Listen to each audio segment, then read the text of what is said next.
ಶಾಂತಿ TV YouTube channel subscribe ಮಾಡಿ, bell icon press ಮಾಡಿ.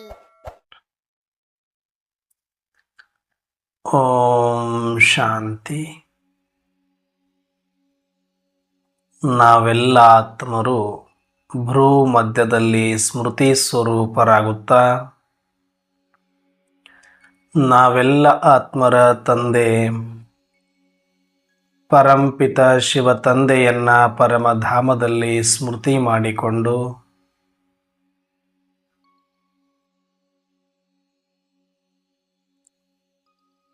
ಪ್ರಜಾಪಿತ ಬ್ರಹ್ಮ ಜಗದಂಬಾ ಸರಸ್ವತಿ ಮಮ್ಮ ತಾಯಿಯವರನ್ನ ಸೂಕ್ಷ್ಮವತನದಲ್ಲಿ ಸ್ಮರಿಸಿಕೊಂಡು ಯಜ್ಞದ ಎಲ್ಲ ಆದಿರತ್ನರನ್ನ, ನಿಮಿತ್ತ ಎಲ್ಲ ಶಿಕ್ಷಕಿ ಅಕ್ಕಂದಿರನ್ನ, ಸಮಸ್ತ ಈಶ್ವರಿಯ ಪರಿವಾರವನ್ನ ಸ್ಮರಿಸಿಕೊಂಡು ಪ್ರತಿದಿನದಂತೆ ಈ ದಿನವೂ ಸಹ ಈ ಒಂದು ಮುರಳಿ ಚಿಂತನೆಯಲ್ಲಿ ಭಾಗವಹಿಸಿ ಆಲಿಸುತ್ತಿರುವ ನನ್ನೆಲ್ಲ ಸಹೋದರ ಆತ್ಮರಿಗೆ ಆತ್ಮೀಯವಾದ ಸ್ವಾಗತ, ಸುಸ್ವಾಗತ.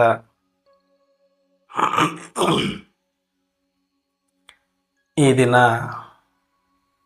ಶಿವತಂದೆ ಮುರಳಿಯಲ್ಲಿ ಅನೇಕ ಮಹಾವಾಕ್ಯಗಳನ್ನು ಕೊಟ್ಟಿದ್ದಾರೆ.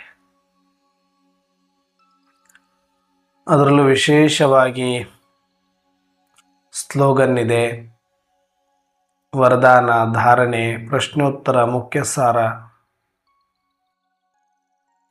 ಎಲ್ಲವೂ ಕೂಡ ಬಹಳ ಮಹತ್ವವಾದ ವಿಚಾರಗಳಿದೆ. ಈ ಕುರಿತಾಗಿ ಸಂಕ್ಷಿಪ್ತವಾದ ಚಿಂತನೆಯನ್ನು ಮಾಡೋಣ. ಅದರಲ್ಲೂ ವಿಶೇಷವಾಗಿ ಇವತ್ತು ಸ್ಲೋಗನ್ನಲ್ಲಿ ಹೇಳ್ತಾರೆ ಬಾಬಾರವರು, ಕರ್ಮ ಮಾಡುತ್ತಾ ಯೋಗದ ಸಮಾನತೆ ಪರಿಪಕ್ವವಾಗಿದ್ದರೆ ಅದನ್ನು ಹೇಳಲಾಗುತ್ತೆ ಕರ್ಮಯೋಗಿ ಅಂತ. ಕರ್ಮಯೋಗಿ ಯಾರು ಅಂತಂದ್ರೆ, ಕರ್ಮ ಮಾಡುವ ಸಮಯದಲ್ಲಿ ಯೋಗದ ಸಮಾನ ಪರಿಪಕ್ವತೆ ಇಲ್ಲಿ ಕಾಣಿಸಬೇಕು, ಅವರು ಕರ್ಮಯೋಗಿ.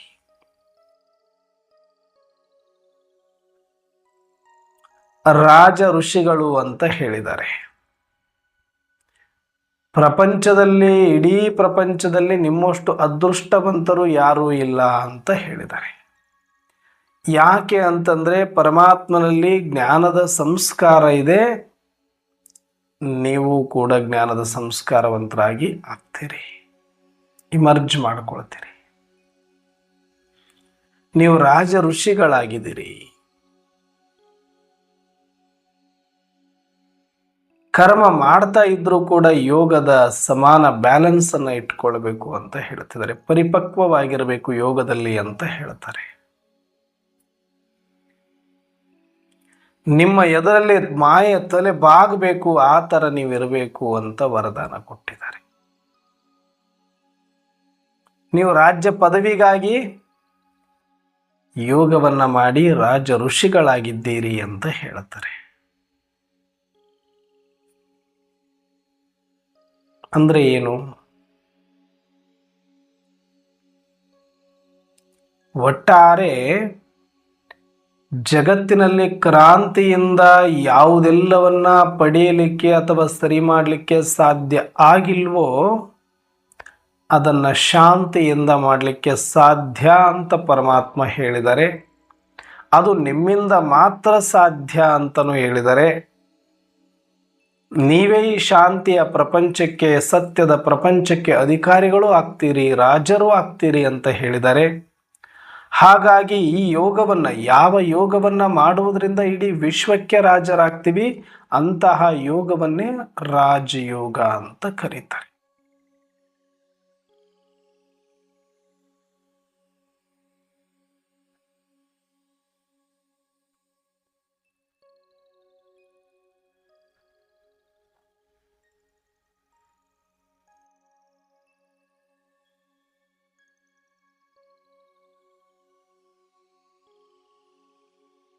ಎಷ್ಟು ಖುಷಿ ಆಗಬೇಕು ನಮಗೆಲ್ಲ.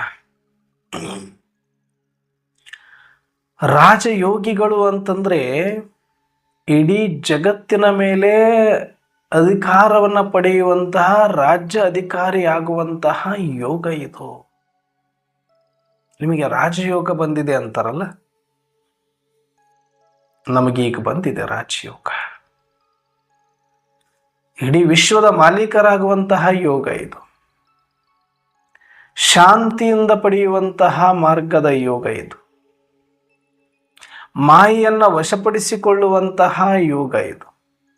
ಕಾಯವನ್ನು ನಿರೋಗಿ ಮಾಡಿಕೊಳ್ಳುವಂತಹ ಯೋಗವಿದು. ಪ್ರಕೃತಿಯನ್ನು ಸತೋ ಪ್ರಧಾನ ಮಾಡುವಂತಹ ಯೋಗ ಇದು. ವಿಶ್ವವನ್ನೇ ಶಾಂತ ಮತ್ತು ಶೀತಲಗೊಳಿಸುವಂತಹ ಯೋಗ ಇದು. ಹಾಗಾಗಿ ನಾವು ರಾಜ ಋಷಿಗಳಾಗಿದ್ದೇವೆ.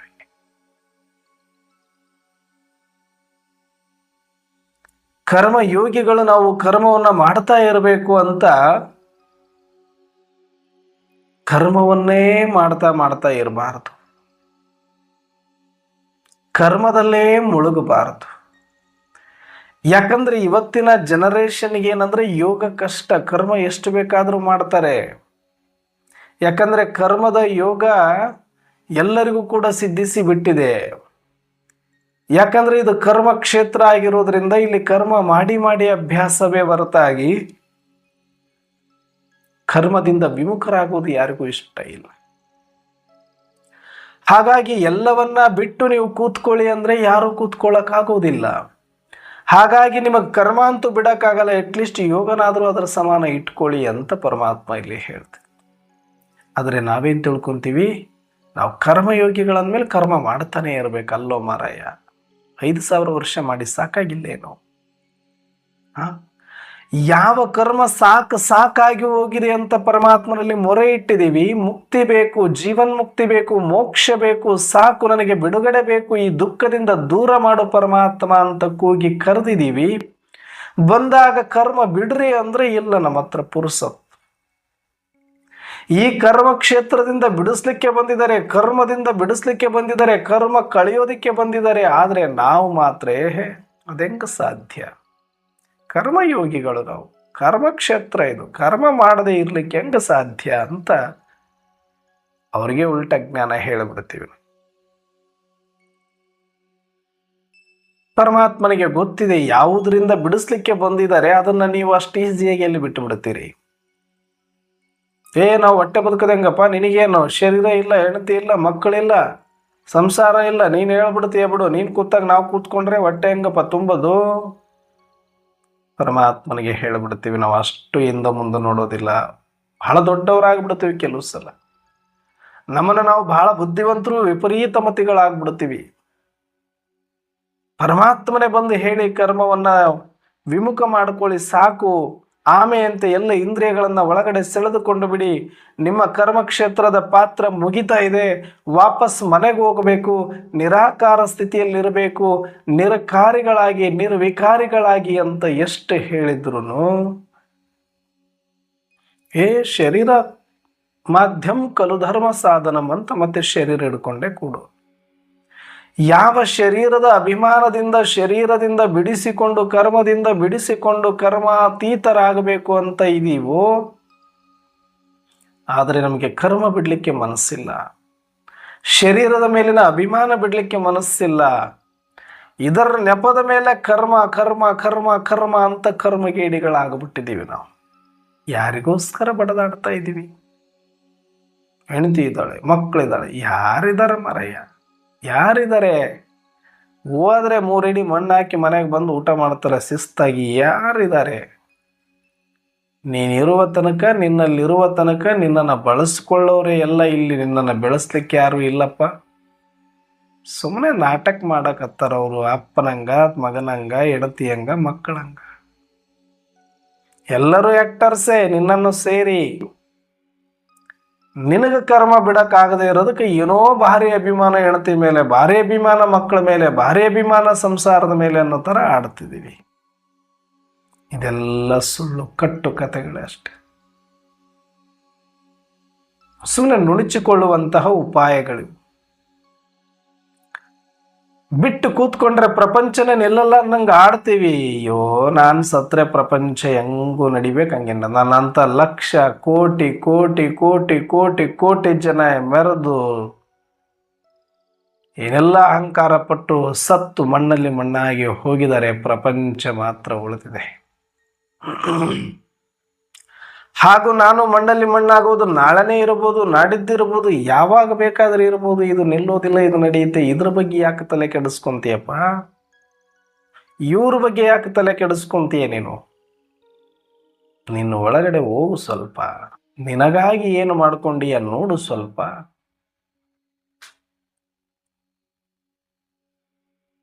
ಪ್ರಪಂಚದ ಬಗ್ಗೆ ಆಲೋಚನೆ ನೋಡ್ರಿ. ಪ್ರಪಂಚ ಹೆಂಗ ನಡೆದು ಬಿಡ್ತ್ರಿ? ಎಲ್ಲರೂ ಬಿಟ್ಟು ಕೂತ್ಕೊಂಡ್ಬಿಟ್ರೆ, ನೀನು ಬಿಟ್ರೆ ಪ್ರಪಂಚ ನಡೆಯಲ್ವಾ? ನೀನು ಸತ್ರೆ ಪ್ರಪಂಚ ನಡೆಯಲ್ವಾ? ಪ್ರಪಂಚ ನಡೆಯುತ್ತೆ, ನೀನು ಬಿಡಬೇಕಷ್ಟೆ. ಒಂದು ಪಕ್ಷಿ ಮರದ ಮೇಲೆ ಕೂತ್ಕೊಂಡು ಮರನನ್ನ ಹಿಡ್ಕೊಂಡಿದೆ ಅಂತ ಕಂಪ್ಲೇಂಟ್ ಮಾಡುವ ಹಾಗೆ ನಾವು ಶರೀರವನ್ನ, ಸಂಬಂಧಗಳನ್ನ, ಕರ್ಮವನ್ನ ಹಿಡ್ಕೊಂಡು ಕರ್ಮಕ್ಷೇತ್ರದಿಂದ ಬಿಡಿಸ್ಕೊಳ್ಬೇಕು ಅಂತ ಭಗವಂತನನ್ನ ಕರೆದ್ರೆ ಅಷ್ಟೇ ಆಶಾಸ್ಪದ. ಇದು ನಮಗೆ ಯಾರಿಗೂ ಕರ್ಮದಿಂದ ವಿಮುಖರಾಗ್ಲಿಕ್ಕೆ ಇಷ್ಟ ಇಲ್ಲ, ಶಾಂತರಾಗ್ಲಿಕ್ಕೆ ಇಷ್ಟ ಇಲ್ಲ, ಮೌನವಾಗ್ಲಿಕ್ಕೆ ಇಷ್ಟ ಇಲ್ಲ, ಕುಳಿತುಕೊಳ್ಳೋದಕ್ಕೆ ಇಷ್ಟ ಇಲ್ಲ. ಬಿಡಿಸಿಕೊಳ್ಳಕ್ಕಂತೂ ಮೊದಲೇ ಇಷ್ಟ ಇಲ್ಲ. ಮತ್ತೆ ಹಚ್ಕೊಳ್ಳಕ್ಕೆ ಸತ್ಯುಗ ಬೇಕು ನಮಗೆ, ಮತ್ತೆ ಕಿರೀಟ ಬೇಕು ನಮಗೆ, ಮತ್ತೆ ಪಿತಾಂಬರ ಬೇಕು ನಮಗೆ. ಅಲ್ಲ ಬೇಡ ಅಂದ್ರೂ ಇಡುತ್ತಾರೆ, ಆ ಮಾತು ಬೇರೆ. ಆದರೆ ಒಳಗಡೆ ಇಚ್ಛೆ ನಮಗೆ ಪರಮಧಾಮದ ಇಚ್ಛೆ ಇಲ್ಲ. ಹೋಗ್ಲಿ, ಪರಮಧಾಮ ಬೇಡ, ಪ್ರಶಾಂತತೆ ಇಚ್ಛೆ ಬೇಕಲ್ಲ, ಸುಮ್ಮನಿರುವಂಥ ಇಚ್ಛೆ ಬೇಕಲ್ಲ, ಶಾಂತವಾಗಿರುವಂಥ ಇಚ್ಛೆ ಬೇಕಲ್ಲ. ಅದಂತೂ ಕಾಣಿಸ್ತಾ ಇಲ್ಲ. ಅದಕ್ಕೆ ಜಗತ್ತಿನಲ್ಲಿ ಯಾರು ಅತಿಯಾಗಿ ಕರ್ಮದಲ್ಲಿ ಮುಳುಗಿದಾರೋ, ಕರ್ಮ ಕರ್ಮ ಕರ್ಮ ಅಂತ ಸಾಯ್ತಿದಾರೋ ಅಂಥವ್ರನ್ನ ಹಿಡ್ಕೊಂಡು ಬಂದು ಇಲ್ಲಿ ಯೋಗ ಕಲಿಸಿ ನಡ್ರಿ ಮತ್ತೆ ಅಂತೇಳಿ 5,000 ವರ್ಷ ತನಕ ತಿರುಗ ಕಚ್ತಾರೆ. ಯಾಕಂದ್ರೆ ನೀವಂತೂ ಕರ್ಮ ಬಿಡಲ್ಲ. ಹೋಗಿ ಎಷ್ಟು ಮಾಡ್ತೀರಿ ಮಾಡ್ಕೊಳ್ಳಿ ಕರ್ಮ ಅಂತ ಮತ್ತೆ 2,500 ವರ್ಷ ಸತ್ಯುಗ ತ್ರೇತಾಯುಗದಲ್ಲಿ ಹೋಗಿದ್ದಾರೆ. ಮಾಡ್ಕೊಂತ ಇರೋದು. ನಮಗೆ ಶಾಂತಿ ಧಾಮ ಬೇಕಿಲ್ಲ, ಶಾಂತಿ ಸಾಗರ ಬೇಕಿಲ್ಲ, ಸ್ವಧರ್ಮ ಶಾಂತಿ ನಮಗೆ ಬೇಕಿಲ್ಲ. ನಮಗೆ ಸ್ವಲ್ಪ ಗದ್ದಲದ ಮಂದಿ ನಾವೆಲ್ಲ. ಗದ್ದಲನೇ ಬೇಕು, ಶಬ್ದ ಬೇಕು.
ಓಂ ಶಾಂತಿ.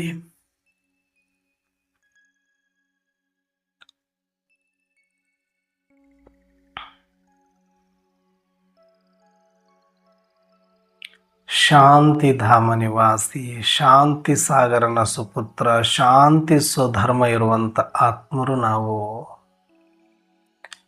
ಪಾತ್ರಕ್ಕೆ ವಶೀಭೂತರಾಗಿ ಕರ್ಮಕ್ಕೆ ವಶೀಭೂತರಾದವರಂತೆ ಕರ್ಮವಿಲ್ಲದೆ ಇರಲಿಕ್ಕೆ ಸಾಧ್ಯ ಇಲ್ಲ ಅನ್ನೋ ಥರದಲ್ಲಿ ಆಗಿಬಿಟ್ಟಿದ್ದೀವಿ. 5,000 ವರ್ಷಗಳ ಕಾಲ ನಿರಂತರ ನಾಟಕದ ನಿಯಮಾನುಸಾರ ಪರಿಶ್ರಮ ಪಟ್ಟು ಕರ್ಮ ಕರ್ಮ ಕರ್ಮ ಅಂತ ಕರ್ಮವನ್ನು ಮಾಡಿ ಶಬ್ದದಲ್ಲಿ ಬಂದು ಸುಸ್ತಾಗಿದ್ರೂ ಕೂಡ ಈಗಲಾದರೂ ಸುಮ್ಮನೆ ಕೂತ್ಕೊಳ್ಳಿ ಮಕ್ಕಳೇ ಅಂತ ಹೇಳ್ತಾರೆ. ಅಣ್ಣವ್ರೆ, ಮತ್ತೆ ಬಾಬರವ್ರ ಕರ್ಮಯೋಗಿ ಅಂತ. ಹೌದು, ನಿಮ್ಮಿಂದ ಬಿಡಕ್ಕಾಗಲ್ಲ. ಏನು ಮಾಡ್ಬೇಕು ಬಾಬಾ? ಈಗ ಎಲ್ಲರೂ ಅವರೇ ಇದ್ದೀರಿ. ಯಾರಿಗೆ ಬಿಡಕ್ಕೆ ಇಷ್ಟ ಇದೆ?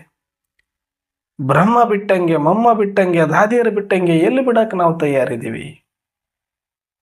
ಅವ್ರಿಗೆ ಬೇಕಾದಷ್ಟು ಸಂಸಾರ ಇತ್ತು, ಅವ್ರಿಗೆ ಬೇಕಾದಷ್ಟು ಉದ್ಯೋಗ ವ್ಯವಹಾರಗಳಿತ್ತು. ಮತ್ತೆ ಅವ್ರು ಯಾಕೆ ಬಿಟ್ಟು ಬಂದು ಕಾಡಲ್ಲಿ ಕೂತ್ಕೊಂಡ್ರು, ಗುಡ್ಡದಲ್ಲಿ ಕೂತ್ಕೊಂಡ್ರು, ಬೆಟ್ಟದ ಮೇಲೆ? ಬಿಡಿಸ್ಕೊಳ್ಬೇಕು. ಕರ್ಮದಿಂದ ಬಿಡಿಸ್ಕೊಳ್ಳೋದಕ್ಕೆ ನಾವು ಇಷ್ಟು ದಿನ ಪರಮಾತ್ಮನನ್ನ, ಶಿವನನ್ನ ಕರೆದಿದ್ದೇವೆ. ಆ ಶಿವ ಬಂದಿದ್ದಾನೆ, ಈಗ ಬಿಡಿಸ್ಕೊಳ್ಳುವಂತ ಕಲೆಯನ್ನ ಕಲಿಸ್ತಾ ಇದ್ದಾನೆ. ವಿಶ್ವದಲ್ಲಿ ಅತಿ ಶ್ರೇಷ್ಠ ಪದವಿಯನ್ನು ನಮಗಾಗಿ ಕೊಡ್ಲಿಕ್ಕೆ ಬಂದಿದ್ದಾನೆ. ಸ್ವಲ್ಪ ಈ ಸಮಯದಲ್ಲಿ ನಾವು ಕರ್ಮದಿಂದ ವಿಮುಖ, ಕರ್ಮ ಅತೀತರಾಗಬೇಕಾಗಿದೆ ಅಂತ ತಿಳಿದು ಎಲ್ಲವನ್ನ ತ್ಯಜಿಸಿ, ಎಲ್ಲವನ್ನ ಬಿಟ್ಟು ಶಾಂತರಾಗಿರುವುದಷ್ಟೇ ಕೆಲಸ ಅಂತ ಬಂದು ಕೂತ್ಕೊಂಡ್ರು. ಬೆಳಗ್ಗೆ ಎದ್ದೇಳು, ಯೋಗ ಆರಂಭ ಮಾಡು. ರಾತ್ರಿ ಮಲಗೋ ತನಕ ಯೋಗದಲ್ಲೇ ಇರು. ಮಲಗಿದ ಮೇಲೂ ಎದ್ದ ಮೇಲೂ ಯೋಗ ಯೋಗ ಯೋಗ. ಏನಿದೆಯೋ ಅದನ್ನ ಈ ಕಾಯಕ್ಕೆ ಒಂದಷ್ಟು ಪ್ರಸಾದದ ರೂಪದಲ್ಲಿ ಕೊಟ್ಟರು. ಆತ್ಮದ ಅನುಭೂತಿಯಲ್ಲಿ ಮುಳುಗಿದ್ರು. ಅದಕ್ಕೆ ಅವರು ಸಂಪನ್ನ ಆದರು. ಮಾಡೋ ವ್ಯವಹಾರಗಳನ್ನು ಮಾಡಿಕೊಂಡು, ಮಾಡೋ ಸಂಸಾರವನ್ನು ಮಾಡಿಕೊಂಡು, ಮಾಡೋ ಉದ್ಯೋಗಗಳನ್ನು ಮಾಡಿಕೊಂಡು, ಮಾಡೋ ಎಜುಕೇಶನನ್ನು ಮಾಡಿಕೊಂಡು ಕೂತಿದ್ರೆ ಎಲ್ಲಾಗ್ತಿದ್ರು ದಾದಿಗಳು, ಮಮ್ಮ, ಬಾಬಾ? ಇದನ್ನು ನಾವು ಎಲ್ಲ ನೋಡೋದಿಲ್ಲ. ಬಾಬಾ ಮುರಳಿಯಲ್ಲಿ ಹಿಂಗೆ ಹೇಳಿದ್ದಾರೆ, ಬಾಬಾ ಮುರಳಿಯಲ್ಲಿ ಹಂಗೆ ಹೇಳಿದ್ದಾರೆ, ಕರ್ಮಯೋಗಿಗಳಾಗಿ ಅಂತ ಹೇಳಿದರೆ, ಕರ್ಮ ಮಾಡ್ತಾ ನೆನಪು ಮಾಡಿ ಅಂತ ಹೇಳಿದರೆ ನಾವು ಮಾಡ್ತೀವಿ. ನೆಪ ಕಳ್ಳನೆಗೊಂದು ಪಿಳ್ಳೆನೆವ ಅನ್ನೋ ಥರದಲ್ಲಿ ಅಂತಹ ಪಾಯಿಂಟ್ಗಳನ್ನೇ ಇಟ್ಕೊಂಡು ಅದನ್ನೇ ಮಂಡಿಸ್ಕೊಂಡು ನಮ್ಮ ಬೆನ್ನನ್ನು ನಾವೇ ಚಪ್ಪರಿಸ್ಕೊಂಡು ಕೂತ್ಕೊಂಡ್ರೆ ಮಾಯೆ ಹಸಿ ಹಸಿಯಾಗಿ ತಿನ್ನೋದಕ್ಕೆ ತಯಾರಿದೆ, ಕಾಯ್ತಾ ಇದೆ ಹಸ್ಕೊಂಡದು. ನೆಪ ಹೇಳಿದ್ರೆ ಏನೂ ಆಗೋದಿಲ್ಲ. ಸತ್ಯವನ್ನು ಅರ್ಥ ಮಾಡ್ಕೊಳ್ಳಿ. ನೀವೇ ಆಳವಾಗಿ ಏಕಾಂತದಲ್ಲಿ ಕೂತ್ಕೊಳ್ಳಿ. ಏನು ಮಾಡಿದ್ರು ಬ್ರಹ್ಮ, ಏನು ಮಾಡಿದ್ರು ಮಮ್ಮ, ಏನು ಮಾಡಿದ್ರು ದಾದಿಯರು, ಏನು ಹೇಳಿದ್ರು ಬಾಬಾ? ಮತ್ತೆ ಅವ್ರನ್ನ ಬಿಡಿಸ್ದಂಗೆ ನಿಮ್ಮನ್ನು ಬಿಡಿಸಕ್ಕಾಗಲ್ಲ. ನೀವು ಬಿಡಕ್ಕೆ ತಯಾರೇ ಇಲ್ಲ ಅಂದಾಗ ಇನ್ನೇನು ಹೇಳ್ಬೇಕು? ಆಯ್ತಪ್ಪ ಹೋಗ್ಲಿ, ನೀವು ಮಾಡೋದನ್ನ ಮಾಡ್ಕೊಳ್ಳಿ, ನಿಮಗೆ ಶರೀರ ಇದೆ, ನಿಮಗೆ ಜಾಸ್ತಿ ಹೇಳಕ್ಕಾಗಲ್ಲ. ಜಾಸ್ತಿ ಹೇಳಿದ್ರೆ ಹೇಳ್ತೀರಿ, ನಿನಗೇನಪ್ಪ ಶರೀರ ಇಲ್ಲ, ಸಂಸಾರ ಇಲ್ಲ ಅಂತ. ಅದಕ್ಕೆ ನಿಮ್ಮ ಹತ್ರ ಎಲ್ಲಿ ತಲೆ ಚಚ್ಕೊಳ್ಳೋದು? ಆಯಿತು, ಮಾಡೋ ಕರ್ಮಗಳನ್ನು ಮಾಡ್ಕೊಳ್ಳಿ, ಆದರೆ ಯೋಗದಲ್ಲಿ ಇದ್ದುಕೊಂಡು ಮಾಡಿ, ನೆನಪಲ್ಲಿ ಇದ್ದುಕೊಂಡು ಮಾಡಿ, ಸ್ಮೃತಿಯಲ್ಲಿ ಇದ್ದುಕೊಂಡು ಮಾಡಿ, ಯೋಗದ ಬ್ಯಾಲೆನ್ಸ್ ಇಟ್ಕೊಳ್ಳಿ ಅಂತ ಹೇಳೋದು ಬಿಟ್ಟರೆ ಬೇರೆ ದಾರಿ ಪರಮಾತ್ಮನಿಗಾದರೂ ಏನಿದೆ? ಏನು ಅವರಷ್ಟು ಮಂದಿನ ಒಂದು 10 ಮಂದಿನ ಇಟ್ಕೊಂಡು ಕೂತ್ಕೊಂಡ್ಬಿಟ್ರೆ ಆಗೋಯ್ತಾ ಪ್ರಪಂಚ? ನಿಮ್ಮೆಲ್ಲರನ್ನು ತಯಾರು ಮಾಡ್ಬೇಕಂದ್ರೆ ನಿಮಗೆ ಬೇಕಾದಂಗೆ ಹೇಳಬೇಕಲ್ಲ. ಹೇಳಿದರು. ನಮಗೆ ಯಾಕೆ ಈ ರೀತಿ ಹೇಳಿದ್ರು ಪರಮಾತ್ಮ ಅಂತ ಅರ್ಥ ಮಾಡ್ಕೊಳ್ಳದೆ ಅದನ್ನೇ ಹಿಡ್ಕೊಂಡು ಮತ್ತೆ ನಾವು ಅದಕ್ಕೆ ಗಂಟಾಕೊಂತೀವಿ ಕರ್ಮಕ್ಕೆ. ಅಂದರೆ ನಮ್ಮಂಥ ಕರ್ಮಗೀಡಿಗಳು ಮತ್ತೆ ಯಾರೂ ಇಲ್ಲ, ನತದೃಷ್ಟರು ಯಾರೂ ಇಲ್ಲ, ದೌರ್ಭಾಗ್ಯವಂತರು ಯಾರೂ ಇಲ್ಲ. ಯಾರಿಗೆ ಏಕಾಂತದಲ್ಲಿ ಆಸಕ್ತಿ ಇದೆ, ಯಾರಿಗೆ ಮೌನದಲ್ಲಿ ಆಸಕ್ತಿ ಇದೆ, ಯಾರಿಗೆ ಕರ್ಮದಿಂದ ಅತೀತರಾಗೋದು ಆಸಕ್ತಿ ಇದೆ, ಒಂದು ಕ್ಷಣ, ಒಂದು ನಿಮಿಷ ಸಮಯ ಸಿಕ್ಕರೆ ಸಾಕು ಆತ್ಮದ ಸ್ಮೃತಿಯ ಅನುಭೂತಿಯನ್ನು ಮಾಡುವಂಥದ್ದು, ಪರಮಾತ್ಮನ ನೆನಪಲ್ಲಿ ಮುಳುಗುವಂಥದ್ದು ಯಾರಿಗೆ ಇಷ್ಟನೋ ಅವರು ಕರ್ಮಯೋಗಿಗಳು. ಅವರು ಅನಿವಾರ್ಯ ಕರ್ಮವನ್ನು ಮಾತ್ರ ಮಾಡ್ತಾರೆ ಈ ಸಮಯದಲ್ಲಿ, ಮತ್ತೇನನ್ನೂ ಮಾಡುವುದಿಲ್ಲ. ಅನಿವಾರ್ಯ ಕರ್ಮ ಅಂತ ಇದೆ ಕೆಲವಷ್ಟು. ಶರೀರ ಇದೆ ಅಂದರೆ ಅದನ್ನು ಸಂಪಾಲನೆ ಮಾಡಬೇಕಾಗತ್ತೆ, ಅಲ್ಪ ಮಟ್ಟಿಗಾದರೂ.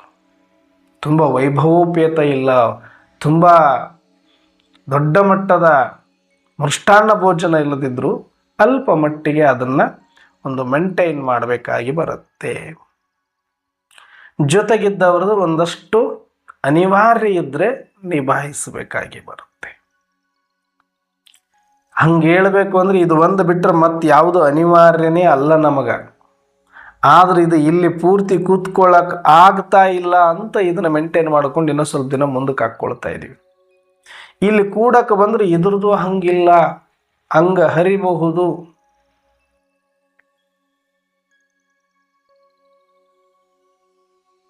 ಅಕ್ಕ ಮಹಾದೇವಿ ಮಹಾರಾಜ ಮಹಾರಾಣಿಯನ್ನಾಗಿ ಮಾಡಿಕೊಳ್ಳೋದಕ್ಕೆ ಮದುವೆ ಮಾಡಿಕೊಂಡು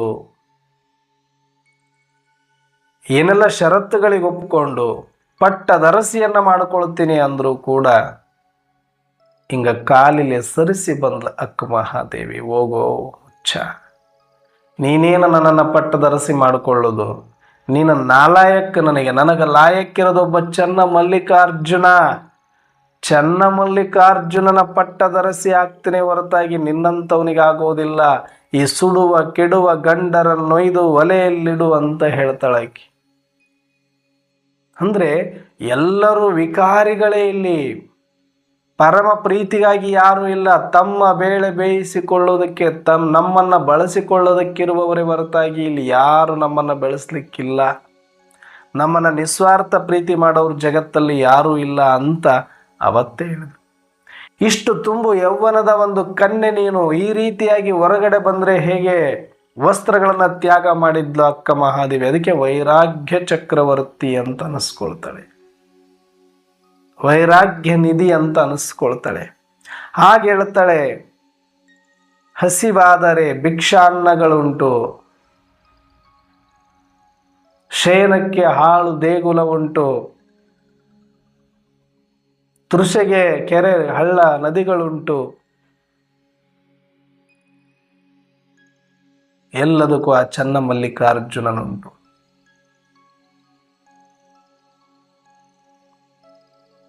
ಕಾಯ ಕರ್ರನೆ ಕಂದಿದರೇನೋ, ಮಿರ್ರನೆ ಮಿಂಚಿದರೇನೋ ಅಂತ ಈ ಶರೀರವನ್ನು ನಾಯಿ ತಿಂದರೇನೋ, ನೀರು ಕುಡಿದರೇನು ಅಂತ ಹೇಳ್ತಾಳೆ. ಶರೀರದ ಹಂಗು ಕೂಡ ಇಟ್ಕೊಳ್ಳಿಲ್ಲ. ಯಾಕೆ ಅಂತಂದ್ರೆ ಆಲ್ರೆಡಿ ಇಲ್ಲಿ ಒಲಿತ ಆಗಿತ್ತು, ಚೆನ್ನ ಮಲ್ಲಿಕಾರ್ಜುನನ್ನ ಒಲಿಸಿಕೊಂಡಾಗಿತ್ತು, ಆತ್ಮಿಕ ಸ್ಮೃತಿಯಲ್ಲಿ ಬಂದಾಗಿತ್ತು, ಆತ್ಮ ಜಾಗೃತಿ ಆಗಿತ್ತು, ಆತ್ಮ ಆನಂದದಲ್ಲಿ ಇದ್ದಳು. ಆಗ ಶರೀರದ ಹಂಗನ್ನು ಕೂಡ ತೊರೆದಳು.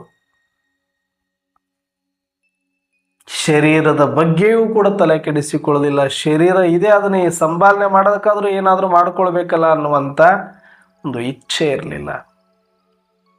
ಚೆನ್ನ ಮಲ್ಲಿಕಾರ್ಜುನನಿಗೆ ಅರ್ಪಿತವಾದ ಕಾಯ ಏನಾದರೇನು, ಯಾರಿಗೆ ಅರ್ಪಣ ಆಗಬೇಕು ಅವ್ರಿಗೆ ಅರ್ಪಿಸಿ ಆಗೋಗಿದೆ, ಅವರಿಗೆ ಕೊಟ್ಟಾಗೋಗಿದೆ, ನೋಡ್ಕೊಳ್ಳೋ ಕೆಲಸ ಅವಂದು, ನಂದೇನಿದೆ ಅಂತ ಅಂದ್ಲು. ನಮಗೆ ಹಿಂಗೆ ಅನ್ನಕ್ಕೆ ಬರದೇ ಇರೋ ಕಾರಣಕ್ಕೆ ನನಗೆ ಶರೀರ ಇದೆ ಅಂತ ಅನ್ಕೊಂತೀವಿ, ಕತ್ತಿ ದುಡ್ದಂಗೆ ದುಡಿತೀವಿ, ಇದಕ್ಕೆ ಹಾಕ್ತಾನೆ ಇರ್ತೀವಿ. ದುಡಿಬಾರ್ದು ಅಂತಲ್ಲ, ತಿನ್ನಬಾರ್ದು ಅಂತಲ್ಲ, ಆದ್ರೆ ದುಡಿಯೋದಕ್ಕಾಗಿನೇ ತಿನ್ನೋದಕ್ಕಾಗಿನೇ ದುಡಿಯೋದು ಅಲ್ಲ. ದುಡಿಯೋದಕ್ಕಾಗಿನೇ ತಿಂತಾ ಇದ್ದೀವಿ, ತಿನ್ನೋದಕ್ಕಾಗಿನೇ ದುಡಿತಾ ಇದ್ದೀವಿ. ಇಷ್ಟು ಬಿಟ್ಟರೆ ಇನ್ನೇನು ಮಾಡ್ತಾ ಇದ್ದೀವಿ? ಇದಲ್ಲ. ಒಂದಷ್ಟು ಇಷ್ಟೆಲ್ಲ ಇತಿಹಾಸ ತಿಳಿದ ಮೇಲೆ ಕೂತ್ಕೊಂಡು ಏಕಾಂತದಲ್ಲಿ ಮೆಲುಕು ಹಾಕಿ ನಾನು ಏನು ಮಾಡಬೇಕು? ಬ್ರಹ್ಮ ಅದನ್ನು ಮಾಡಿದ, ಮಮ್ಮ ಅದನ್ನು ಮಾಡಿದ್ರು, ಇವರು ಇದನ್ನು ಮಾಡಿದ್ರು, ಬರೀ ಕತೆ ಓದೋದು, ಕತೆ ಕೇಳೋದು. ಮುರುಳಿ ನೀವು ಇನ್ನೂ 100 ವರ್ಷ ಕೇಳಿದ್ರು ಏನೂ ಉಪಯೋಗಕ್ಕೆ ಬರೋದಿಲ್ಲ, ನಿಮಗೇನೂ ಅರ್ಥ ಆಗೋದಿಲ್ಲ. ಎಲ್ಲಿಯ ತನಕ ನೀವೇ ಏಕಾಂತವಾಗಿ ಕುಳಿತುಕೊಳ್ಳಿ, ಒಂದಷ್ಟು ಶಾಂತಿಯಲ್ಲಿ ಬನ್ನಿ. ಬ್ರಹ್ಮನನ್ನ, ಮಮ್ಮಾರವರನ್ನ ಎಲ್ಲರನ್ನ ಬಿಟ್ಟುಬಿಡಿ. ನಿಮಗೆ ಅರ್ಥ ಆಗಿರೋದೇನು ಈ ಜ್ಞಾನ ಅಂತ ಆಲೋಚನೆ ಮಾಡಿ. ಆತ್ಮಜ್ಞಾನ, ಪರಮಾತ್ಮ ಜ್ಞಾನ, ಪರಮಧಾಮದ ಜ್ಞಾನ, 4 ಯುಗಗಳ ಜ್ಞಾನ, ಸಮಯದ ಜ್ಞಾನ, ನಿಯಮದ ಜ್ಞಾನ, ಏನೆಲ್ಲ ಕೋರ್ಸಲ್ಲಿ ಹೇಳಿದರೆ, ಇಷ್ಟು ವರ್ಷ ಮುರಳಿಯಲ್ಲಿ ಹೇಳಿದರೆ.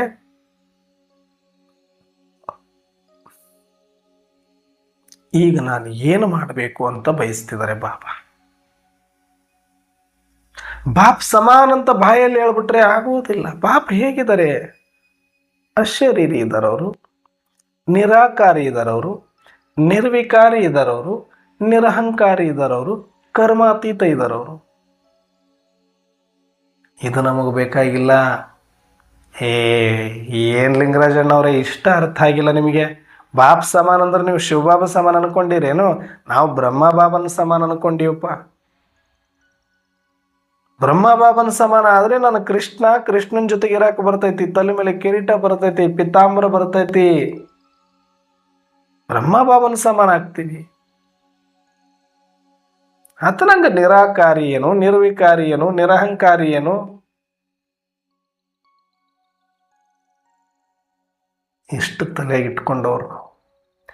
ಪದವಿಯ ಭ್ರಮೆಯಲ್ಲಿ ಬದುಕ್ತಾ ಇದ್ದವ್ರು ನಾವೆಲ್ಲ. ಸತ್ಯುಗದ ಕಿರೀಟದ ಆಸೆಗಾಗಿ ಮಾಡ್ತಾ ಇರೋರು ನಾವೆಲ್ಲ.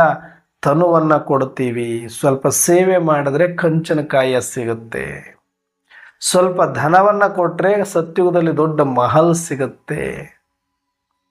ಇಚ್ಛಾವಾದಿಗಳು ನಾವೆಲ್ಲ. ಇಚ್ಛೆ ಇಟ್ಕೊಂಡು ಇಲ್ಲೆಲ್ಲ ಪುರುಷಾರ್ಥ ಮಾಡ್ತಾ ಇರೋರು ನಾವೆಲ್ಲ. ನಮಗೆ ಬಾಪ್ ಸಮಾನ ಅಂದ್ರೆ ಅರ್ಥ ಆಗಿಲ್ಲ. ಏನು ಮಾಡಿದ್ರು ಬ್ರಹ್ಮ ಮಮ್ಮ ದಾದಿಯರು? ನಿರಾಕಾರಿಗಳಾದರು, ನಿರ್ವಿಕಾರಿಗಳಾದರು. ಜಗತ್ತಿನಿಂದ, ಶರೀರದಿಂದ ಬಿಡಿಸಿಕೊಂಡು ಒಳಗಡೆ ತಮ್ಮ ಅನುಭೂತಿಯನ್ನ ಮಾಡಲಿಕ್ಕೆ ಆರಂಭ ಮಾಡಿದ್ರು. ಆತ್ಮ ಜಾಗೃತಿಯನ್ನ ಮಾಡಿಕೊಂಡ್ರು, ಆತ್ಮಾನುಭೂತಿಯನ್ನ ಮಾಡಿಕೊಂಡ್ರು, ಪರಮಾತ್ಮನ ನೆನಪಲ್ಲಿ ಮುಳುಗಿದ್ರು. ಜಗತ್ತಿನ ಎಲ್ಲ ಜಂಜಾಟಗಳಿಂದ ದೂರ ಆದರು.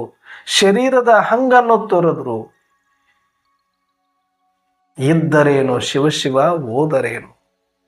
ಬಿಕ್ರಿ ಪಾರ್ಟ್ ಬಂದಾಗ, ಒಂದೊತ್ತು ಊಟ ಸಿಗದೆ ಇದ್ದಾಗ, ಶರೀರ ಕೃಶವಾಗ್ತಾ ಹೋದಾಗ, ಯಜ್ಞದ ವಿಪರೀತ ವಿಘ್ನಗಳು ಬಂದಾಗ, ಅರ್ಪಿಸಿದ ಕಾಯ ಆತನಿಗೆ, ಶಿವನಿಗರ್ಪಿತವಾದ ಕಾಯ ಏನಾದರೇನು? ಇದ್ದರೂ ಸರಿಯೇ, ಸತ್ತರೂ ಸರಿಯೇ, ಯಜ್ಞದೊಳಗಡೆಯೇ ಇದ್ದು ಆತ್ಮಾನುಭೂತಿ ಮಾಡಿಕೊಳ್ಳುವುದೊಂದೇ ಗುರಿ ಅಂತ ನಿಂತವರು ಇವತ್ತು ಮಹಾರಥಿಗಳಾಗಿದ್ದಾರೆ.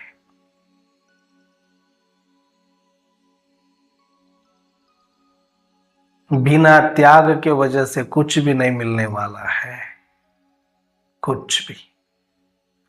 ತ್ಯಾಗ ಇಲ್ಲದೆ ನೀವು ಏನನ್ನೋ ಪಡೆದುಕೊಂಡು ಬಿಡ್ತೀವಿ ಅನ್ನೋ ಭ್ರಮೆಯಲ್ಲಿ 4 ಕಾಸು ಬಿಸಾಕಿ ಅರಮನೆ ಪಡ್ಕೊಂಡ್ಬಿಡ್ತೀನಿ, 4 ವರ್ಷದಷ್ಟು ಹಿಂಗ ನೆಲ ಒರೆಸಿಬಿಟ್ಟು ಪದವಿ ಪಡ್ಕೊಂಡು ಬಿಡ್ತೀನಿ ಅನ್ನೋ ಭ್ರಮೆಯಲ್ಲಿ ಇದ್ರೆ ಇದಾಗೋ ಮಾತಲ್ಲ. ಬಲೆ ವ್ಯಾಪಾರಿ ಇದ್ದಾನೆ ಪರಮಾತ್ಮ.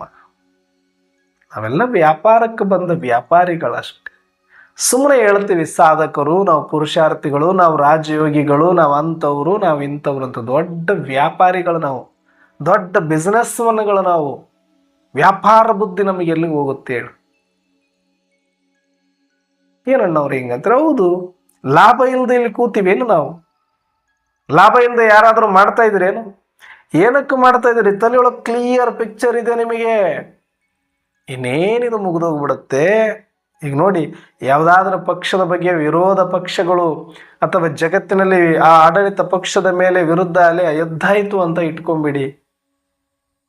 ಇನ್ನು ಜಗತ್ತಿನ ಜನಗಳಲ್ಲಿ ಮನಸ್ಸು ಬಂದಾಗೋಗಿದೆ, ಈ ಪಕ್ಷವನ್ನ ಆಡಳಿತದಿಂದ ಕೆಳಗಿಳಿಸಿ ಹೊಸ ಪಕ್ಷವನ್ನ ತರಬೇಕು ಅಂತ ಇದ್ದಾಗ ಆ ಹೊಸ ಪಕ್ಷ ಎಲ್ಲ ಕಟ್ಟುವಾಗಿರೋದಿಲ್ಲ. ಅದನ್ನ ಯಾರು ಕೇಳೋರು ದಿಕ್ಕಿರಲ್ಲ.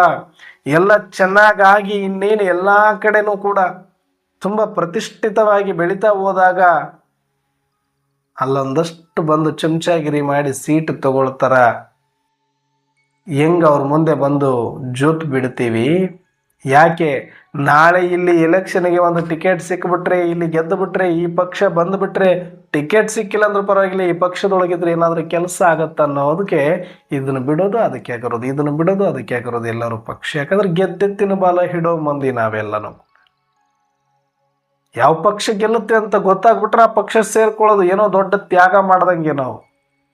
ಇದನ್ನ ಯಾರಾದರೂ ತ್ಯಾಗ ಅಂತಾರೇನಪ್ಪ? ಕಲಿಯುಗ ಮುಗಿಯೋದಿದೆ ಹೇಳಿದ್ದಾರೆ ಪರಮಾತ್ಮ, ಸತ್ಯುಗ ಬರೋದಿದೆ ಇದು ಗೊತ್ತಿದೆ ನಮಗೆ. ಅಲ್ಲಿ ಬ್ರಹ್ಮ ಬಾಬಾ ಮಮ್ಮ ಲಕ್ಷ್ಮೀ ನಾರಾಯಣರ ಶ್ರೀಕೃಷ್ಣ ರಾಧೆಯರ ಪಾತ್ರ ಆರಂಭ ಆಗತ್ತೆ ಅಂತ ಗೊತ್ತಿದೆ. ಶ್ರೇಷ್ಠ ಸಾಮ್ರಾಜ್ಯ ಇರುತ್ತೆ ಅಂತ ಗೊತ್ತಿದೆ. ಇದನ್ನು ತಲೆಯೊಳಗಿಟ್ಟುಕೊಂಡು ಅಕ್ಕವರೇ ಅಣ್ಣವರೇ, ಅಕ್ಕವರೇ ಅಣ್ಣವರೇ, ಎಲ್ಲ ಬೂಟಾಟಿಕೆ ಪರಮಾತ್ಮನಿಗೆ ಗೊತ್ತು. ಮೂಗಿಗೆ ತುಪ್ಪ ಸವರಿದ್ರೆ ಹೆಂಗೆ ಎಳಿಬೋದು ಇವನ್ನ ಅಂತ ಗೊತ್ತಿದೆ. ಸವರಿದ್ದಾರೆ ಚೆನ್ನಾಗಿ. ನಮಗಷ್ಟೇ ಬೇಕು, ಆತನಿಗೆ ಅಷ್ಟೇ ಸಾಕು. ಆತನಿಗೇನಾಗಬೇಕಾಯ್ತು, ಹೋಗ್ರಿ ಮತ್ತೆ. ಒಂದು ಚೂರು ನಮಗೆ ಶಾಂತಿಧಾಮದ ಬಗ್ಗೆ, ನಮ್ಮ ಸ್ವಧರ್ಮ ಶಾಂತಿಯ ಬಗ್ಗೆ, ಆತ್ಮದ ಬಗ್ಗೆ ಒಂದು ಚೂರು ಅರಿವು, ಒಂದು ಚೂರು ಕಳಕಳಿ, ಒಂದು ಚೂರು ಅದರ ಬಗ್ಗೆ ಅಭಿಮಾನ ಕೇಳಬೇಡಿ. ಇದಕ್ಕೆ ಹೋಲಿಸಿದ್ರೆ ಎಷ್ಟೋ ಶರಣರು ಬಹಳ ಉತ್ತಮ ಅನಿಸುತ್ತೆ ನನಗೆ. ಅವ್ರಿಗೆ ಇಷ್ಟೆಲ್ಲ ಸಾಮ್ರಾಜ್ಯದ ಹುಚ್ಚ ಇರಲಿಲ್ಲ. ಇರುವಂತ ಸಾಮ್ರಾಜ್ಯವನ್ನ ಬಿಟ್ಟ ಪುಣ್ಯಾತ್ಮ ಬಸವಣ್ಣ ಇಂಥ ಕಲಿಯುಗದ ಸಮಯದಲ್ಲಿಯೂ ಕೂಡ ಕಿರೀಟ ತಲೆ ಮೇಲಿತ್ತು, ಪಿತಾಂಬರ ಮೈ ಮೇಲಿತ್ತು, ಬೊಕ್ಕಸದ ಇಡೀ ರಾಜ್ಯ ಭಾರ ಇತ್ತು, ರಾಜ್ಯದ ಒಂದು ಬೊಕ್ಕಸ. ಮಂತ್ರಿಯಾಗಿದ್ರು. ಏನೆಲ್ಲ ಅವಕಾಶ, ಏನೆಲ್ಲ ಸುಖದ ವೈಭೋಗಗಳಿದ್ರು ಹಿಂಗೆ ಎಡಗಾಲಿಲ್ಲ ಸರಿಸಿ ಆತ್ಮ ಸಾಧನೆಯಲ್ಲಿ ಮುಳುಗಿದ ಪುಣ್ಯಾತ್ಮ, ಶಿವನ ಸ್ಮೃತಿಯಲ್ಲಿ ಮುಳುಗಿದ ಪುಣ್ಯಾತ್ಮರು. ಇರುವ ಪದವಿಯನ್ನ ತ್ಯಾಗ ಮಾಡಿ ಶಿವನಿಗೆ ಶರಣಾದ ಅವರು ಶ್ರೇಷ್ಠನೋ, ಪದವಿಗಾಗಿ ಶಿವ ಶಿವ ಅನ್ನುವಂಥ ನಾವು ಶ್ರೇಷ್ಠನೋ ಅಂತ ಒಂದು ಸಲ ಪ್ರಶ್ನೆ ಮಾಡ್ಕೊಂಡ್ರೆ ಮನಸ್ಸು ಅಳಕತ್ತೆ ನನಗೆ. ಎಷ್ಟೇ ನಮ್ಮಲ್ಲಿ ಜ್ಞಾನ ಇರಬಹುದು, ಎಷ್ಟೇ ನಾವು ಯಜ್ಞದಲ್ಲಿ ಭಾರಿ ಸೇವೆ ಮಾಡ್ತೀವಿ ಅನ್ಕೊಳ್ಬಹುದು, ಕ್ಲಿಯರ್ ಪಿಕ್ಚರ್ ಇದೆ ನಮಗೊಂದು. ಮೂಗಿಗೆ ತುಪ್ಪ ಸವರ್ ಬಿಟ್ಟಿದ್ದಾರೆ, ಅದನ್ನ ಹೇಳ್ಬಾರ್ದಾಗಿತ್ತು ಅಂತ ನಾನು ಅನ್ಕೊಳ್ತೀನಿ ಬಾಬಾ. ಯಾಕಂದ್ರೆ ಹೇಳಿದ್ರೆ ಅದು ಇಲ್ಲ ಅಂದ್ರೂ ತಲೆಯಲ್ಲಿ ಬರ್ತಾ ಹೋಗುತ್ತೆ. ಅದು ಈಗ ನನಗೆ ಪದವಿ ಸಿಗುತ್ತೆ, ನಾನು ಸತ್ಯುಗದಲ್ಲಿ ಬರ್ತೀನಿ, ನಾನು ಮಹಾರಾಜ ಆಗಬೇಕು, ಮಹಾರಾಣಿ ಆಗಬೇಕು, ಪರಿವಾರದಲ್ಲಿ ಇರಬೇಕು, 1ನೇ ಜನ್ಮದಲ್ಲಿ ಬರಬೇಕು, 2ನೇ ಜನ್ಮದಲ್ಲಿ, ಇವೆಲ್ಲ ತಲೆಗೆ ಎಷ್ಟು ಹುಚ್ಚಿಡಿಸ್ಕೊಂಡ್ಬಿಟ್ಟಿದ್ದೀವಿ ಅಂದರೆ ನಮಗೆ ಪರಮಧಾಮ ನೆನಪಿಲ್ಲ, ಪರಮಾತ್ಮ ನೆನಪಿಲ್ಲ. ಪರಮಾತ್ಮ ನೆನಪಿರುತ್ತೆ ಬಿಡಿ, ಯಾಕಂದ್ರೆ ಪದವಿ ಬೇಕಲ್ಲ ಅದಕ್ಕೋಸ್ಕರ. ಹಾಗ ನೋಡಿದ್ರೆ ಎಷ್ಟೋ ಧರ್ಮಾತ್ಮರು, ಮಹಾತ್ಮರು, ಸಂತರು, ಶರಣರು, ದಾರ್ಶನಿಕರು ಅವರೆಲ್ಲರೂ ಕೂಡ ಭಕ್ತಿ ಮಾರ್ಗದಲ್ಲಿರೋರು ಕೂಡ ಇರುವುದೆಲ್ಲವನ್ನ ಬಿಟ್ಟು ಸಮರ್ಪಣೆ ಆದ್ರು. ಅವರು ಶ್ರೇಷ್ಠ ಆಗ್ಲಿಲ್ಲ ಅಂದ್ರೆ ಹೆಂಗೆ? ಮತ್ತೆ ಅವರು ಶ್ರೇಷ್ಠ ಆಗ್ಲೇಬೇಕಲ್ಲ. ಶರೀರ, ಸಂಬಂಧ, ಸಂಪತ್ತು, ಈ ಜಗತ್ತಿನ ಮೇಲಿನ ಮೋಹ ಬಿಡಿ ಅಂತ ಏನು ಪರಮಾತ್ಮ ಹೇಳ್ತಾರ, ದೇಹಾಭಿಮಾನವನ್ನ ಬಿಟ್ಟು ಬಿಡಿ ಅಂತ, ಆತ್ಮಾಭಿಮಾನಿಗಳಾಗಿ ಅಂತ. ಹಂಗೆ ಅವರೆಲ್ಲರೂ ಕೂಡ ಆತ್ಮಾಭಿಮಾನಿಗಳಾಗಿ, ಶಿವಾಭಿಮಾನಿಗಳಾಗಿ ಇರುವುದೆಲ್ಲವನ್ನ ತ್ಯಾಗ ಮಾಡಿದ್ರು.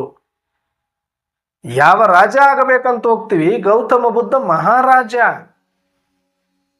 ಯುವರಾಜ ಅಂತ ಮಹಾರಾಜ, ಸುಂದರ ಸಂಸಾರ, ಅಷ್ಟು ವೈಭವಯುತ ಅರಮನೆ, ಸುಖದ ಸಂಪತ್ತು, ಯಾವುದನ್ನೀಗ ನಾವು ಪಡ್ಕೊಳ್ಬೇಕು ಅನ್ನೋಂಥ ಭ್ರಮೆಯಲ್ಲಿದ್ದೀವಲ್ಲ, ಅದೆಲ್ಲವೂ ಇತ್ತಲ್ಲ. ಅಲ್ಲೇ ಇದ್ದಿದ್ರೆ ಅದನ್ನು ಅನುಭವಿಸಿ ಒಂದು ಜನ್ಮಕ್ಕಾದ್ರೆ ಸತ್ರೆ ಮಣ್ಣು ಮಾಡಿ ಮರೆತು ಹೋಗ್ತಿದ್ವಿ. ಅದನ್ನ ಬಿಟ್ಟು ಬಂದಿದ್ದಕ್ಕೆ, ತ್ಯಾಗ ಮಾಡಿದ್ದಕ್ಕೆ ಇವತ್ತು ನಾವು ಆತನನ್ನ ಒಬ್ಬ ಧರ್ಮಾತ್ಮನಾಗಿ, ಗೌತಮ ಬುದ್ಧನಾಗಿ ಇಲ್ಲಿಯ ತನಕ ನಾವು ನೆನ್ಪಿಟ್ಕೊಂಡಿದ್ದೀವಿ. ನಮ್ಮ ಹತ್ರ ಏನಿದೆ ಬಿಡ್ಲಿಕ್ಕೆ? ಬೋಕಿ ಬಿಡಕ್ಕೇನಿದೆ ನಮ್ಮ ಹತ್ರ? ಎಲ್ಲ ಹಾಳಾಗೋಗಿರೋ ಬಿಕಾರಿಗಳು ನಾವೆಲ್ಲ. ಆದ್ರೂ ಬಿಡಕ್ ತಯಾರಿಲ್ಲ.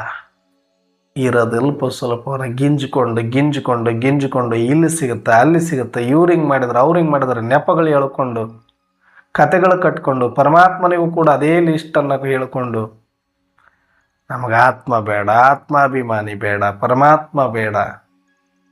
ಈ ಪದವಿಯ ಹುಚ್ಚು, ಕರ್ಮದ ಹುಚ್ಚು ಎಲ್ಲಿಯ ತನಕ ಬಿಡೋದಿಲ್ವೋ ಅಲ್ಲಿಯ ತನಕ ನೀವು ಅನ್ಕೊಂಡಿರ್ಬೋದು, ನಾನು ಭಾರೀ ತನು ಸೇವೆ ಮಾಡೀನಿ, ಭಾರೀ ಧನ ಸೇವೆ ಮಾಡೀನಿ, ನಾನು ಏನೋ ಭಾರೀ ಆಗಿಬಿಡ್ತೀನಿ. ಭಾರನೇ ಆಗೋದು ನೀನು, ಮತ್ತೇನೂ ಆಗೋದಿಲ್ಲ. ಮಾಯೆ ಟ್ವಿಸ್ಟ್ ಹೇಗಿದೆ ಅಂತ ನಿಮಗೆ ಗೊತ್ತಿರೋದಿಲ್ಲ. ಅಂತಿಮದಲ್ಲಿ ಪರಮಧಾಮ ನೆನಪಿಲ್ಲ ಅಂದ್ರೆ ಬಿತ್ತು ಹೊಡೆತ ಅಂತ ತಿಳ್ಕೊಳ್ಳಿ. ಬರೀ ಪರಮಾತ್ಮ ನೆನಪಿದ್ರೆ ಸಾಕಾಗಲ್ಲ, ಬರೀ ಸತ್ಯುಗದ ಭ್ರಮೆಯಲ್ಲಿದ್ರೆ ಸಾಕಾಗೋದಿಲ್ಲ. ಪರಮಧಾಮ ನೆನಪಿರಬೇಕು, ಶಾಂತಿ ಧಾಮ ನೆನಪಿರಬೇಕು, ಶಾಂತಿಯ ಸ್ವಧರ್ಮದಲ್ಲಿ ಇರಬೇಕು, ನೀವು ಸ್ವಸ್ಮೃತಿಯಲ್ಲಿ ಇರಬೇಕು. ನೀವು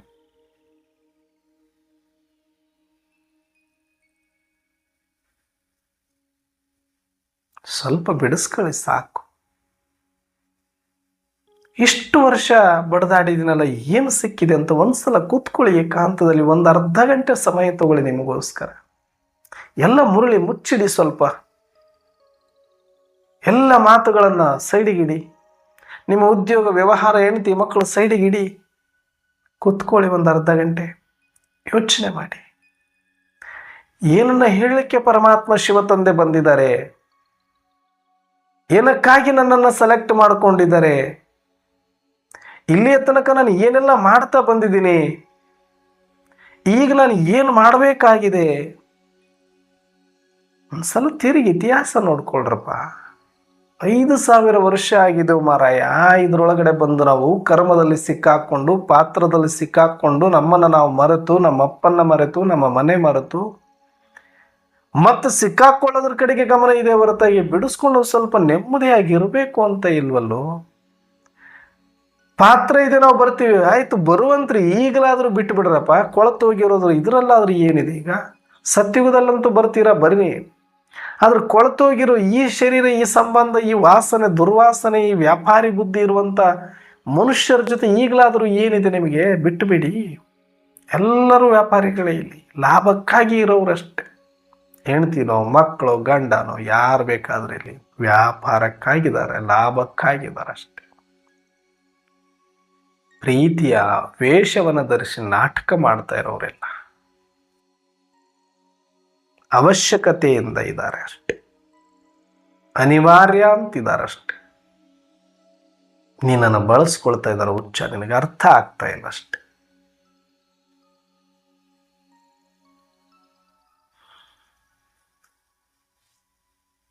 ಇದನ್ನು ಸೂಕ್ಷ್ಮವಾಗಿ ನೀವು ಆಲೋಚನೆಯನ್ನು ಮಾಡಿ.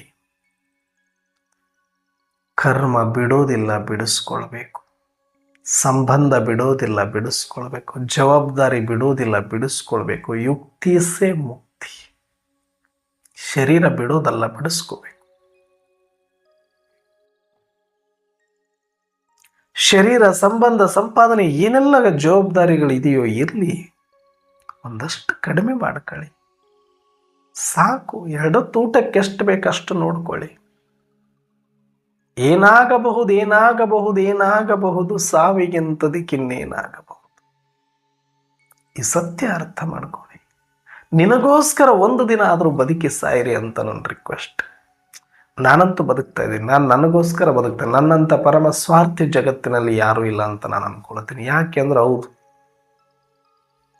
ಎಲ್ಲರನ್ನ ನೋಡಿ ಆಗಿದೆ. ಸತ್ಯದಿಂದ ಕಲಿಯುಗದ ತನಕ ಎಲ್ಲರೂ ಲಾಭದಕ್ಕೋಸ್ಕರ, ಪಾತ್ರಕ್ಕೋಸ್ಕರ, ತಮಗೋಸ್ಕರ ಬಂದವರು, ನನಗೋಸ್ಕರ ಬಂದವರು ಯಾರೂ ಇಲ್ಲ ಇಲ್ಲಿ. ಪರಮಾತ್ಮನಿಂದ ಹಿಡಿದು ನನಗೋಸ್ಕರ ಯಾರು ಬಂದಿಲ್ಲ, ತನಗೋಸ್ಕರ ತಾವು ಬಂದಿದ್ದಾರೆ. ಈ ಸತ್ಯ ಅರ್ಥ ಆದಮೇಲೆ ನನಗೋಸ್ಕರ ಆದ್ರೂ ನಾ ಬದುಕಬೇಕು. ಒಂದು ದಿನ ಆದ್ರೂ ಸಾಯುವ ತನಕ ನಾನು ಈಗ ನಿರ್ಧಾರ ಹೆಂಗೆ ಆಗೋಗಿದೆ ಅಂತಂದ್ರೆ, ಈ ಶರೀರ ಬಿಡುವ ಕಟ್ಟ ಕಡೆಯ ಕ್ಷಣದವರೆಗೂ ನನಗೋಸ್ಕರನೇ ನಾನು ಬದುಕ್ತೀನಿ. ಅರ್ಥಾತ್ ನನಗೋಸ್ಕರ ಬದುಕೋದು ಅಂದರೆ ಆತ್ಮದ ಸ್ಮೃತಿಯಲ್ಲಿದ್ದು, ಆತ್ಮ ಅನುಭವಿಯಾಗಿದ್ದುಕೊಂಡು, ಕರ್ಮ ಅತೀತ ಆಗಿದ್ದುಕೊಂಡು, ಶಾಂತವಾಗಿ ಮೌನದ ಅನುಭೂತಿಯನ್ನು ಮಾಡೋದು, ಪರಮಶಾಂತಿ ಅನುಭೂತಿಯನ್ನು ಮಾಡೋದು, ಆ ಡಿಟ್ಯಾಚನ್ನು ಅನುಭೂತಿ ಮಾಡೋದು, ಆ ಕರ್ಮಾತೀತ ಸ್ಥಿತಿಯನ್ನು ಅನುಭವ ಮಾಡೋದು, ಶಬ್ದಾತೀತ ಸ್ಥಿತಿಯನ್ನು ಅನುಭವ ಮಾಡೋದು. ಯಾರು ಇದನ್ನು ಮಾಡಬೇಕು ಅಂತ ದೃಢ ಸಂಕಲ್ಪ ಮಾಡಿರಿ, ನೀವು ಮಾತ್ರ ನಿಮಗೋಸ್ಕರ ಬದುಕ್ತೀರಿ. ಇಲ್ಲ ಬೇರೆಯವ್ರಿಗೋಸ್ಕರ ಕತ್ತೆ ಹಾಗೆ ದುಡಿದು ಸತ್ತು ಹೋಗ್ತೀರಿ. ಬಿಟ್ಟರೆ ಮತ್ತೇನು ಇಲ್ಲಿ ಸಿಗೋದಿಲ್ಲ ಬೋಕಿ. ನಿಮಗೆ ಏನು ಬೇಕಾದರೂ ಮಾಡಿ, ನೀವು ಎಲ್ಲಿ ಬೇಕಾದರೂ ಇರಿ.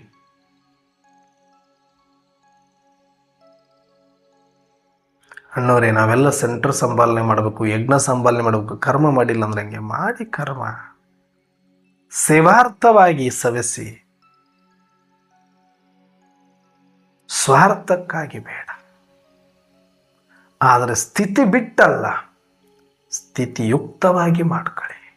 ನೀವು ಸೆಂಟ್ರಲ್ಲಿದ್ದರೂ ಸರಿ, ಮಧುಬನದಲ್ಲಿದ್ದರೂ ಸರಿ, ಯಜ್ಞದ ಯಾವುದೇ ವಿಭಾಗದಲ್ಲಿದ್ದರೂ ಸರಿ, ತನು ಸವಿಸಬೇಕಾ, ಧನ ಸವಿಸಬೇಕಾ, ಸವಿಸಿ. ಆದರೆ ಮನವನ್ನು ಪರಮಾತ್ಮನಿಗೆ ಅರ್ಪಿಸಿ, ಅಥವಾ ಸ್ಮೃತಿಯನ್ನು ಆತ್ಮದಲ್ಲಿ ಇರಿಸಿ ಏನಾದರೂ ಮಾಡ್ಕೊಳ್ಳಿ. ಯಾಕಂದ್ರೆ ಪೂರ್ತಿ ಬಿಟ್ಟು ಕೂತ್ಕೊಳ್ಳೋಕೆ ನಿಮ್ಮ ಕೈಲಂತೂ ಆಗಲ್ಲ. ನಿಮಗೇನೋ ಒಂದು ನೆಪ ಬೇಕು, ಹೋಗಿ ಸೇರ್ಕೊಂತೀರಿ, ಏನೋ ಒಂದು ಕೆಲಸ ಕೊಡ್ತಾರೆ, ಮಾಡ್ತಾ ಹೋಗ್ತೀರಿ, ನಾನು ಯಜ್ಞ ಸೇವೆಯಲ್ಲಿ ಇದ್ದೀನಿ ಅಂತ ಅನ್ಕೊಳ್ತೀರಿ. ಆದರೆ ಯಜ್ಞದ ಸೇವೆ ಇಲ್ಲಿ ಇರೋದು. ಹಂಗಂದ್ಬಿಟ್ರೆ ಎಲ್ಲರಿಗೂ ಊಟ ಕೊಡೋದು ಹೆಂಗೆ? ಇಲ್ಲಿ ಇಲ್ಲದೇನೆ ಊಟ ಕೊಟ್ಟಿರೋದು ಊಟ ಅಲ್ಲ, ವಿಷ ಆಗುತ್ತೆ. ಇಲ್ಲಿದ್ದುಕೊಂಡು ಊಟ ಕೊಡಬೇಕು. ಅದಕ್ಕೆ ಮಸ್ಟ್ ಅಂಡ್ ಶುಡ್ ಯಜ್ಞದಲ್ಲಿ ಫಸ್ಟ್ ಯೋಗಿಗಳಾಗಿ, ಪವಿತ್ರರಾಗಿ, ಯೋಗಯುಕ್ತವಾಗಿ ಕರ್ಮ ಮಾಡ್ತಾನೂ ಕೂಡ ಸಮಾನವಾದಂತಹ ಒಂದು ಪರಿಪಕ್ವತೆ ಇರಬೇಕು ಯೋಗದ್ದು ಅಂತ ಹೇಳ್ತಾರೆ. ಅಂಥವ್ರನ್ನ ಕರ್ಮಯೋಗಿಗಳು. ಕರ್ಮಯೋಗಿ ಆದಮೇಲೆ ನೀನು ಕರ್ಮದಲ್ಲಿ ಮುಳುಗಬೇಕಾದ್ರೆ ಪರವಾಗಿಲ್ಲ. ಆದರೆ ಕರ್ಮ ಅತೀತ ಆಗದನೆ, ಕರ್ಮದ ಯೋಗದ ಪರಿಪಕ್ವತೆ ಬರದೇನೆ ನಾನು ಕರ್ಮದಲ್ಲೇ ಮುಳುಗಿದ್ದು ಬಿಡ್ತೀನಿ, ಇದು ಬೇಡ ಅಂತಾರೆ. ಅದಕ್ಕೆ ನಾವೆಲ್ಲರೂ ಕರ್ಮಯೋಗಿಗಳಾಗಬೇಕು ಅಂದರೆ ಪ್ರತಿನಿತ್ಯ ನಾವು ಮಾಡುವಂತಹ ವಿಪರೀತ ಕರ್ಮದೊಳಗಡೆ ಇಳಿಯದಂತೆ, ವಿಪರೀತ ಕರ್ಮದ ಹಿಂದೆ, ಸಂಪಾದನೆ ಹಿಂದೆ ಬೀಳದಂತೆ, ಜವಾಬ್ದಾರಿಯ ನೆಪದಲ್ಲಿ ನನ್ನನ್ನು ನಾನು ಮರೆಯದಂತೆ ಸ್ವಲ್ಪ ಬ್ಯಾಲೆನ್ಸನ್ನು ಮಾಡಿಕೊಳ್ಳಿ. ಸ್ವಲ್ಪ ಸ್ವಾರ್ಥಿಗಳಾಗಿ ಅಂತ ಹೇಳೋದಕ್ಕೆ ಬಯಸ್ತೀನಿ. ನಿನಗೋಸ್ಕರ ನೀನು ಒಂದು ದಿನ ಆದರೂ ಒಂದಷ್ಟು ಬದುಕಿ ನೋಡು, ಅದರಲ್ಲಿರುವ ಆನಂದವೇ ಬೇರೆ ಇದೆ. ಹಾಗಾಗಿ ನಿನಗೋಸ್ಕರ ನೀನು ಬದುಕ್ತಾ ಕರ್ಮ ಮಾಡಿ ಮಾಡದಂತೆ ಸದಾ ಸ್ಮೃತಿ ಸ್ವರೂಪರಾಗಿ ಶಿವತಂದೆಯ ನೆನಪಿನಲ್ಲಿ ಸಮಾವೇಶವಾಗಿದ್ದುಕೊಂಡು ಯೋಗದ ಪರಿಪಕ್ವತೆಯಿಂದ ನಾವೆಲ್ಲರೂ ಕೂಡ ಕರ್ಮಯೋಗಿಗಳಾಗೋಣ ಅಂತ ಹೇಳ್ತಾ ಇವತ್ತಿನ ಚಿಂತನೆಯನ್ನು ಮುಕ್ತಾಯ ಮಾಡಿ. ಅಚ್ಚ. ಓಂ ಶಾಂತಿ.